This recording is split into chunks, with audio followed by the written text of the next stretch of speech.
What if I told you that Rome's greatest enemy was not Hannibal, Spartacus, or barbarian hordes? That enemy was ordinary hunger. Every military campaign, every legendary march, and every siege was first and foremost a grand logistical challenge. The Roman military machine was a marvel of its time. But this marvel ran on the simplest of fuels, food. Music. The movement of a single legion required the daily delivery of tons of food. And any failure in this system was more terrifying than any enemy sword. It was an invisible war that Rome fought every day. And the fate of the empire depended on its outcome. There were no loud battles or triumphal arches in this war. Its heroes were not commanders but questurers, quartermasters, and ordinary soldiers grinding grain in handmills. This is a story about how the stomach ruled the sword and logistics decided the outcome of wars. Watch the video to the end to find out how Rome created a system that allowed it to feed hundreds of thousands of soldiers far from home. And which drink was more important than water for a legionnaire? What if I told you that absolutely everything you believed about the invincible Roman army and its successes is incomplete and misses a critical aspect? We rightly admire its iron discipline and superb tactics in battle. But we often forget or underestimate that its real hidden strength lay in its unique ability to methodically solve incredibly complex mathematical and logistical supply problems. The main one was a complex equation of survival in which on one side there were always thousands of hungry soldiers demanding food every day and on the other tons of grain and provisions that had to be delivered smoothly and on time from distant sources. Without solving this equation, any army, no matter how brave, was doomed to starvation or mutiny long before meeting the enemy on the battlefield. Let's look at the numbers to really understand the scale of the logistical problem of supply. A standard full legion during the heyday of the empire in the 1st-2nd centuries AD consisted of about 5,000 combat-ready men under arms, not counting auxiliary units. The daily grain consumption rate for one adult active soldier as established by military doctors was approximately 850 grams of pure grain per day or 3 Roman pounds according to their system of measurement. This was the minimum rate for maintaining combat readiness and health, providing about 3,000 calories per day taking into account other foods. Mathematically, this means that a single legion of 5,000 men consumed a colossal 4 tons of grain alone every single day without interruption.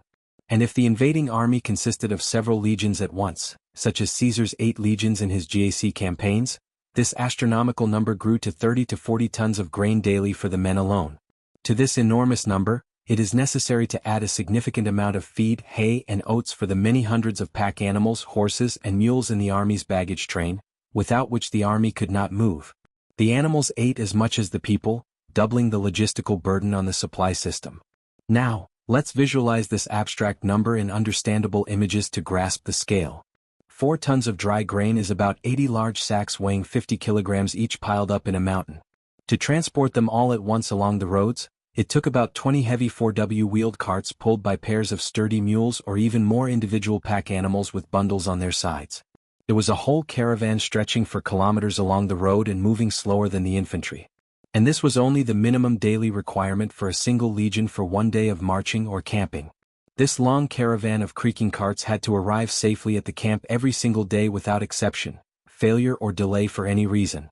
Any mistake, even a minor one, in the complex calculations of the quartermasters or any unforeseen problem on the dangerous road, a broken bridge, an enemy ambush, a storm meant disaster. The next day, tens of thousands of soldiers would simply have nothing to eat and famine would begin. A hungry army quickly loses its combat effectiveness and discipline, turning into an uncontrollable mob of looters. The logistical problem was greatly complicated by the critical fact that an army on the march was constantly on the move in unfamiliar terrain rather than standing still. Vulnerable supply lines stretched for hundreds of kilometers from bases across hostile enemy territory where every bush could conceal an ambush. It was necessary not only to organize the delivery of provisions from point A to point B, but also to reliably protect the precious convoys from constant attacks by enemy partisans and robbers, allocating a significant part of the fighting forces for this purpose. The loss of even one convoy could put the army on the brink of starvation and force it to retreat, which was a disgrace for the commander. Thus, every military campaign was in reality a tense race against time, distance, and dwindling supplies. A successful commander had to be not only a brilliant strategist and tactician on the battlefield, but also a meticulous, brilliant logistician and mathematician who could calculate all the options. He had to know exactly down to the kilogram how much food he had available at any given moment, how many days of marching it would actually last for his troops, and where, when, and how he could replenish his dwindling supplies through purchase, requisition, or looting. Without this knowledge, any campaign would turn into an adventure and suicide, doomed to failure due to starvation long before meeting the enemy. This grandiose supply system required impeccable military organization at all levels, strict accounting, and iron discipline on the part of those carrying it out. Every pound of precious grain was literally accounted for in the quaterm's records. Any theft of provisions from the supplies or criminal negligence in critical matters of army supply was punished most severely, up to and including the death penalty, as it endangered the entire army. Discipline in the rear was no less important than at the front, and its violation was not forgiven to anyone regardless of rank. The Roman army was historically the first large army in the world to approach the complex issue of supply from a scientific mathematical point of view. Rather than in an artisanal manner, they methodically transformed the chaos and improvisation of war into a strictly ordered bureaucratic system of tables of norms, route calculations, and delivery schedules. It was this invisible but effective bureaucratic supply machine working without fail. And not just the sharp swords of the gladiuses and long spears of the legionaries that conquered half of the known world for eternal Rome. Logistics was Rome's secret weapon, unseen on the battlefield, but decisive in the outcome of wars long before the fighting began. What modern logistical task of the 21st century do you think can really compare in terms of complexity and criticality to the daily provisioning of a huge Roman army on a months-long campaign through enemy territory without railways or trucks? Write your well-reasoned answers in the comments below. It will be interesting to discuss the parallels between ancient and modern times. Are you ready to learn the truth about what legionnaires actually ate to conquer the world? The basis of the diet, the foundation of the entire food system of the Roman army, was grain or fumentum. It was not just the main dish, but the number one strategic resource valued on a par with weapons. The choice of grain was not accidental. First, it is incredibly nutritious and high in calories, which was necessary for people who march many kilometers every day in full gear. Second, and most importantly, grain can be stored for a very long time and is easy to transport. Unlike fresh meat or vegetables, sacks of wheat or barley could travel for months in a convoy or lie in warehouses without losing their properties. This made it an ideal product for long military campaigns. It was the stability of grain supplies that ensured the army's combat readiness. Most often, legionnaires received hard wheat varieties. However, in some regions such as the northern provinces, the basis of the diet could be less capricious barley. As a punishment, offending soldiers could be transferred to a barley ration, which was considered humiliating. Grain was given to soldiers on ground. This was done for preservation reasons, as flour spoils much faster. Each soldier or small group of 8 people conturinium carried a hand-operated rotary mill. The process of turning grain into food was part of the soldiers' daily routine. The legionnaires ground their own daily ration, producing coarse flour. This was hard physical labor after a tiring day's march. Several basic dishes were prepared from the flour obtained. The simplest was pulse, a thick porridge, a kind of ancestor of Italian polenta. It was filling and did not take long to prepare. A more preferable option was bread or hard biscuits. Panis militaris. They were baked in field ovens which were built in the camp or simply on hot stones. Such bread was hard and coarse, but it did not go stale for a long time and was convenient to take with you. Thus, the sound of rotating millstones was as familiar a sound in a Roman military camp as the clang of weapons or the commands of centurions. It was a sound that symbolized stability and order. As long as the legionaries had grain, the army was alive. But grain is only fuel. What if I told you that every legionnaire carried a secret ingredient that turned bland porridge into a warrior's food and even served as a form of payment?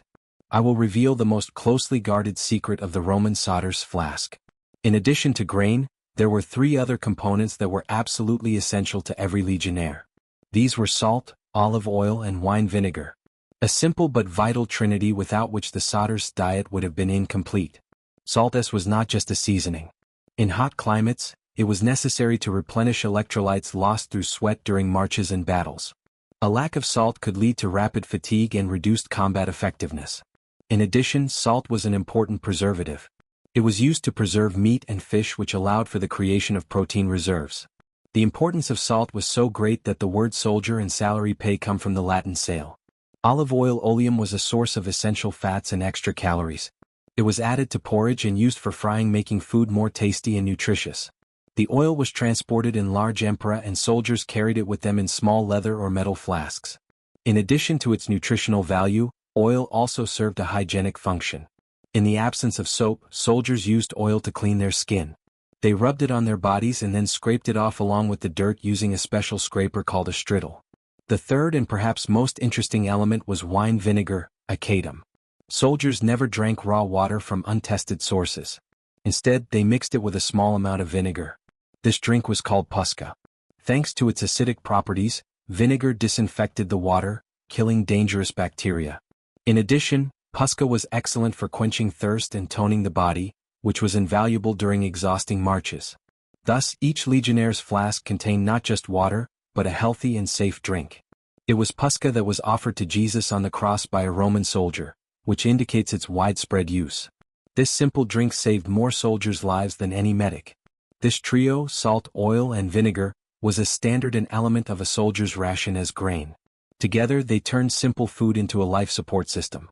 They maintained the health, hygiene, and morale of the legions. It was attention to such seemingly minor details that set the Roman army apart.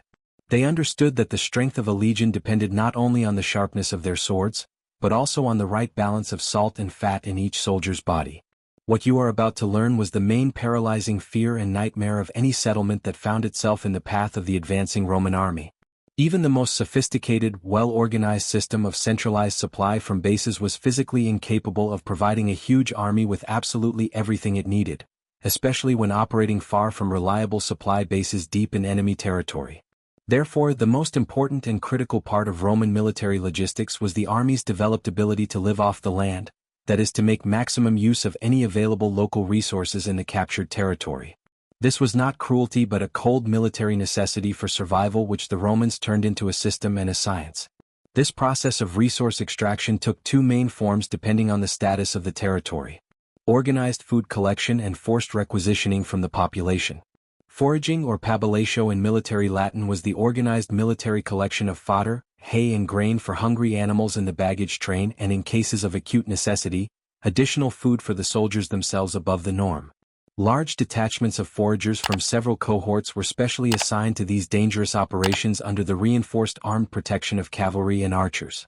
Without protection, foragers were easy prey for partisans, so safety was a priority.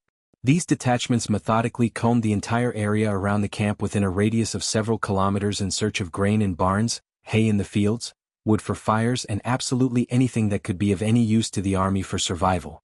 Such operations were extremely risky and dangerous, as the scattered foragers were extremely vulnerable to sudden attacks from mobile enemies lying in ambush. It was during routine foraging operations away from camp that bloody skirmishes and ambushes often occurred, which could unpredictably escalate into full-scale battles between the main forces.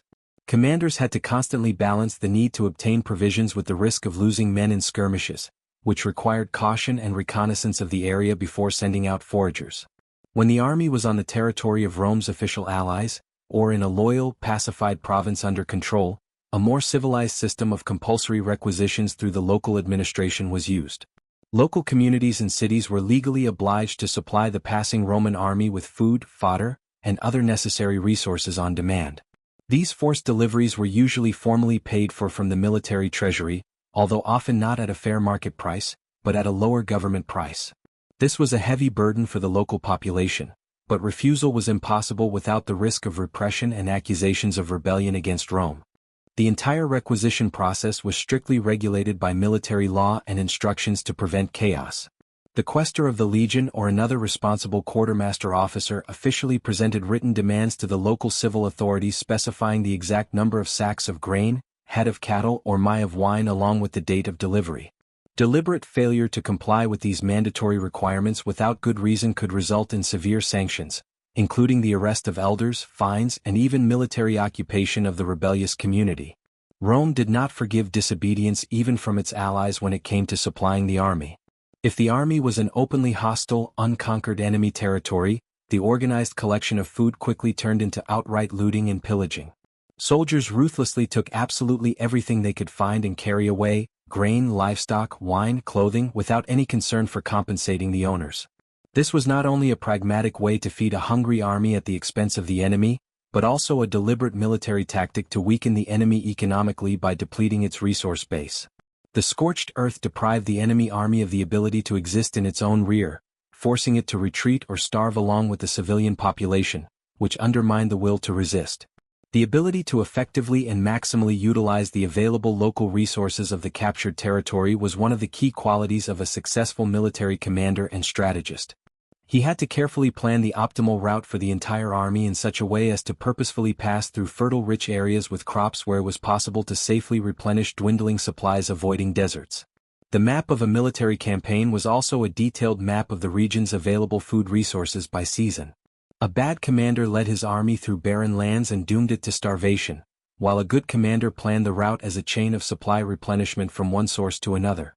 To gather critical information in advance about the actual availability of provisions ahead along the planned route, experienced explorers and undercover spies were regularly sent out.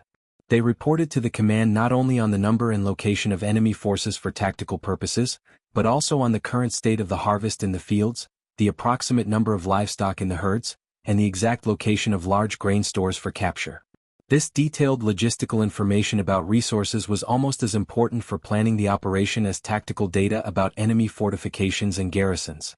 Without knowing where to get food, the army could not plan an offensive, no matter how weak the enemy was. Thus, the Roman army on campaign constantly balanced between centralized supply from distant bases via supply trains and active use of captured local resources on the spot. This strategic flexibility and adaptability allowed it to operate autonomously and effectively for long periods of time away from civilization without the risk of starvation. The Roman army was like a giant locust or fire, methodically consuming all available resources in its path to gain the strength to move on to new sources. It left behind a devastated land, unable to feed the next army, whether its own or the enemy's. But what exactly happened when the army was forced to operate in openly hostile or already devastated territory where it was physically impossible to obtain provisions locally due to a lack of resources?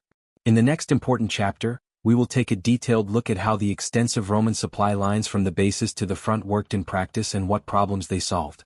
All the legendary power and impressive speed of the Roman legions were inextricably and paradoxically linked to their main strategic vulnerability: their cumbersome baggage train. The baggage train, or impedimenta in military Latin, which literally means obstacle, was a huge slow-moving caravan of hundreds of creaking carts and thousands of pack animals that leisurely followed the fast-moving army along the roads. It was both their material salvation, ensuring survival, and their Achilles heel, a vulnerable spot for the enemy. Commanders had to constantly balance the need to have supplies with the risk of losing them in an ambush, which made command a complex art of compromise. The diverse composition of the extensive baggage train included absolutely everything that was vitally necessary for the daily life and warfare of an army of many thousands, but which ordinary soldiers were physically unable to carry with them at all times in full gear.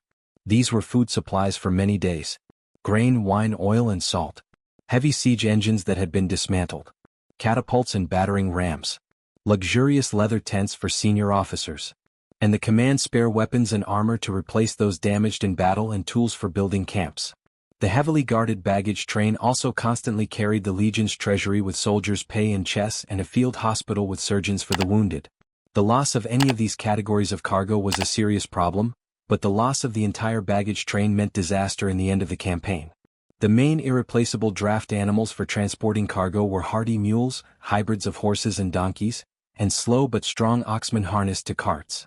Mules were preferred and more valuable to the army because they were much more enduring on long marches and faster than the slow oxen. But they required better quality feed and care. The use of thoroughbred horses for the mundane task of transporting heavy loads was very rare and wasteful, as they were too valuable as war animals for elite cavalry and couriers. A horse cost many times more than a mule and required much better care. So they were reserved for battle rather than for transporting sacks of grain. Each basic unit of 8 soldiers, called a contuium or companionship, had its own mule in the army wagon train for general needs. This pack mule carried a large leather tent for 8 people weighing dozens of kilograms, a heavy hand mill for grinding grain, copper pots for cooking over a fire, and other heavy common household items. Thus, even at the level of the smallest tactical unit of 8 people, an effective system of fair distribution of cargo between people and animals was thought out. This shows how detailed the Romans were in their approach to logistics at all levels of organization, from the contuium to the legion. The slow movement of the cumbersome baggage train dramatically slowed down the speed of the entire army as a whole. If a trained legion traveling light without a supply train could energetically march up to 30-35 kilometers a day on a good road, then with a full heavy supply train, the speed inevitably fell by almost half to 15-20 kilometers. Commanders were constantly faced with a painful tactical dilemma. To move quickly and flexibly, but with a serious risk of dangerously falling behind the slow supplies and being left without food, or to move slowly and cautiously, but with a reliable guarantee of uninterrupted supply to the army. Each decision had its own risks and advantages, and the choice depended on the specific tactical situation, the proximity of the enemy, and the availability of local resources for foraging. A stretched-out convoy was extremely vulnerable to sudden enemy ambushes. Stretched out for several kilometers along a narrow road, a caravan of carts and animals was practically an ideal defenseless target for lightning-fast cavalry ambushes and partisan attacks from the forest. Therefore, it was always carefully guarded by specially assigned combat units from cohorts and cavalry. And on the march, it was strategically located in the protected center of the marching column under the reliable protection of legions in front and behind. Attacking the supply train was considered a priority target for the enemy, as the destruction of supplies would disable the army without a fight, forcing it to retreat or surrender from starvation. Managing such a huge and complex enterprise was an incredibly difficult administrative task that required experience. Special quartermaster officers and their assistants were responsible for the baggage train and its safety. While it was physically serviced by numerous non-commissioned servants and workers known as colon or drivers, they were professional animal drivers, skilled craftsmen who repaired carts and harnesses, and did all the heavy manual labor in the camp, chopping wood, preparing food, digging ditches. Without these support workers, the army could not function, even though they were not formally soldiers and did not participate in combat. The complete loss of the baggage train as a result of an ambush or a panicked retreat was a real disaster for any army in the beginning of the end of the campaign. It meant not only the material loss of critically important supplies and irreplaceable equipment for weeks to come, but also a severe psychological blow to the morale of the soldiers who saw their property destroyed. An army suddenly deprived of its vital tail with supplies quickly became helpless, hungry, and was practically doomed to imminent defeat or a shameful retreat. The history of warfare is full of examples where the loss of the baggage train decided the outcome of a campaign in favor of the enemy without a general battle.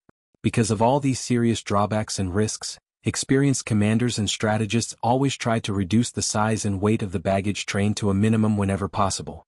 Before a decisive general battle or a rapid forced march, most of the heavy impediment could be deliberately left in a fortified camp under the reliable protection of a garrison of wounded and sick soldiers. Such a deliberately lightened mobile army without excess baggage was much faster, more mobile, and more dangerous to the enemy, capable of sudden maneuvers. This gave a tactical advantage in speed, but limited the time of autonomous operations to a few days before returning to the warehouses. Thus, the supply train was a slow, extremely cumbersome, and highly vulnerable element of the army. But without it, the army's long-term existence away from its bases was physically impossible. It was like a lifeline, inextricably linking the mobile legions to their stationary supply bases in the rear.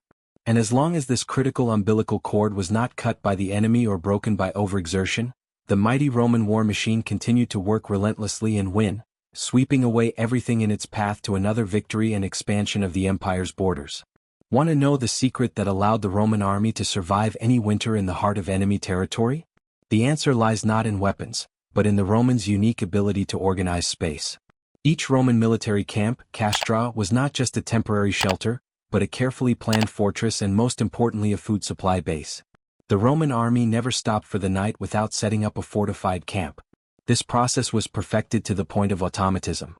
While one group of soldiers was fighting, another was already digging a moat and building a rampart, turning a clear field into an impregnable fortress in a matter of hours. The layout of the camp was strictly standardized.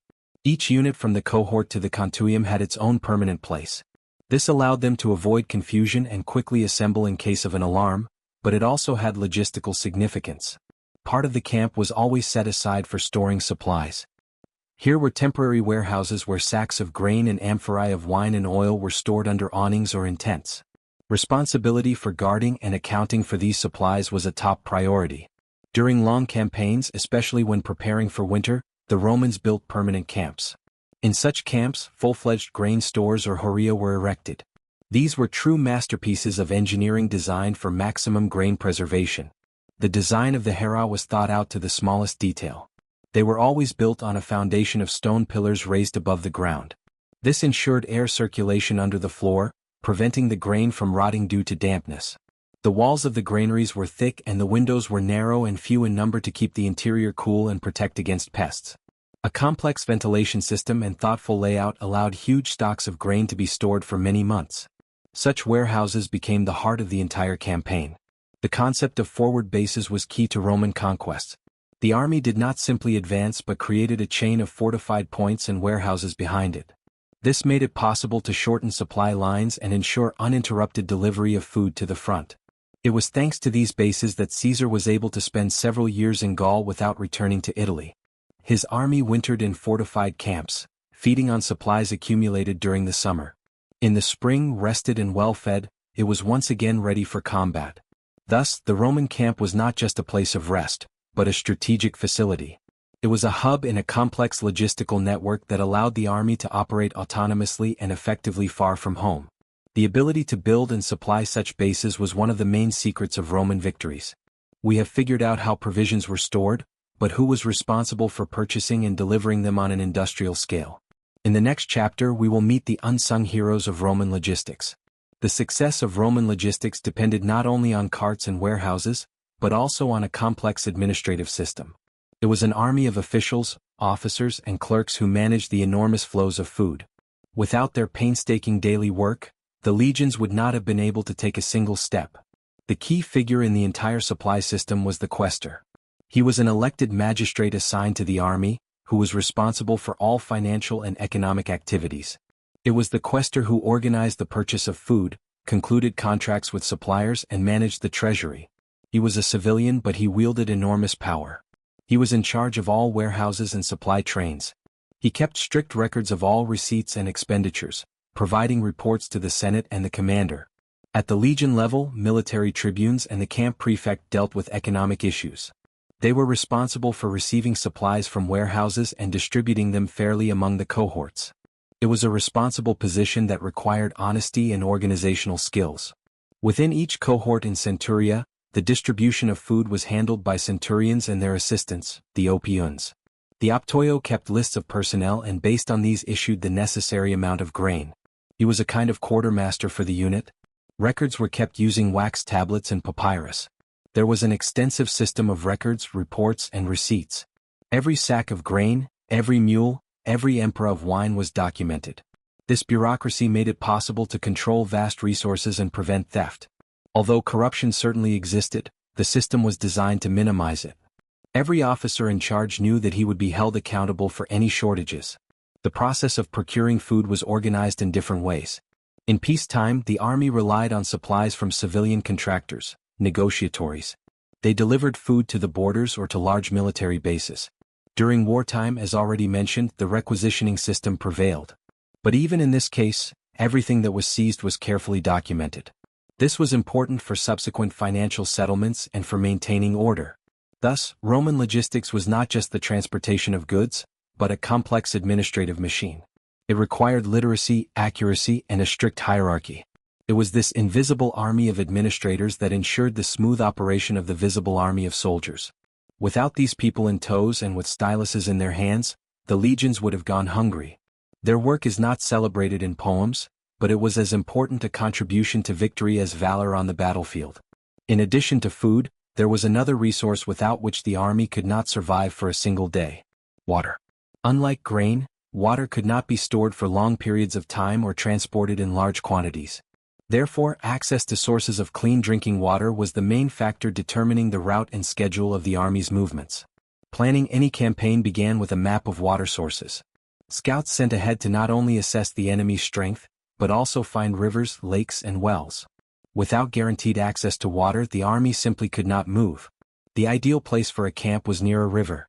A river provided not only drinking water but also the opportunity for hygiene and watering for a huge number of animals.